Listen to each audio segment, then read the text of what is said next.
Hi everyone, it's November 19th, 2012, and I'm in Topeka, Kansas at a Panera Bread right now.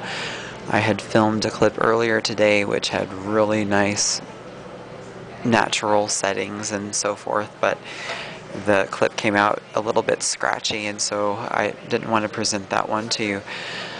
But in short, my topic today has to do with circulating false news stories that appear legitimate to some people but have really grievous error in them that kind of give themselves away. I should first preface this with saying that I did not vote for either one of the two mainstream candidates in the United States during this presidential election.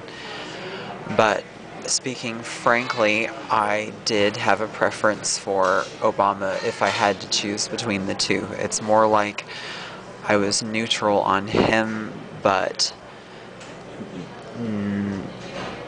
disapproving of a Romney transition because I think that a lot of the budget changes that he was proposing were even more aggressive than what we're already going to face. And the outcome of the election, it was the first time that I can recall where I feel like things might be better in 4 years than they are at present.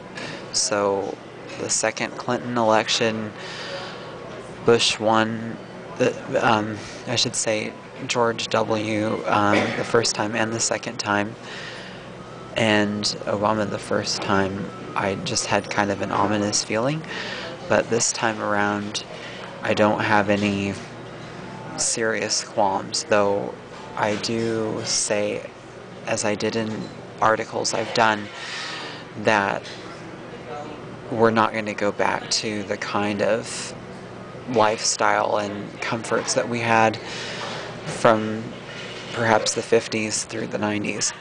Anyway, I don't think you can see this particularly well, and I don't have any qualms about showing it to you because I don't think it's under any kind of copyright.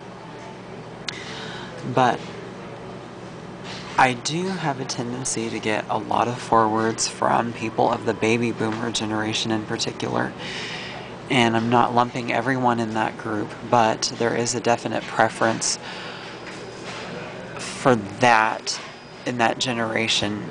I think because this is more of a novelty to people who did not grow up in the internet age, and the verification process is not as intense or intuitive for people who didn't grow up under this kind of peer-reviewed, evidence-based type of education.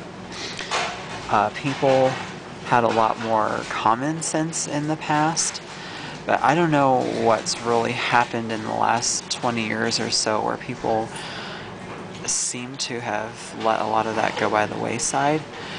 But anyway, this article claims to be from Reuters, but immediately you can see holes, especially once you get to the third paragraph and there's capitalization where there shouldn't be. And as you get further down the article, it starts talking about George Soros and Michael Bloomberg as promoting certain legislation. Then you get further down the article, and then the verbs are just too strong for something like that. Like, you would never see the term cloaked in secrecy from Reuters, most likely. And then it goes on to say, Obama and the truth have never met. I'm not going to say that this is an impossible scenario where this article describes the potential for gun outlawing and confiscation, but I you can't just string things together in a way that is totally speculative and then pass it on as journalism, slap on a false source, and then above all spread it around before just seeing if there are one or two other articles from mainstream sources that kind of allude to the same thing. I think we've all spread information at one point in our lives that we didn't verify in a professional manner, but forewords are extremely dangerous for this. And I believe that if you're going to form an argument that is not really in the mainstream dialogue, you want to make sure that all of your punctuation and capitalization is as close to accurate as you can get, if not 100% accurate, and have it be authentic, because stuff like this really weakens your argument. And then I'm getting messages that are similar to what the birthers say, and like whether Obama's a Muslim or not, or that kind of thing. And if there really is such a concerted effort in order to conceal that background, I don't know how any amount of research or confronting authorities would really bring someone. Every time documentation has been introduced that is said to verify Obama's natural born citizenship status, they're thrown out.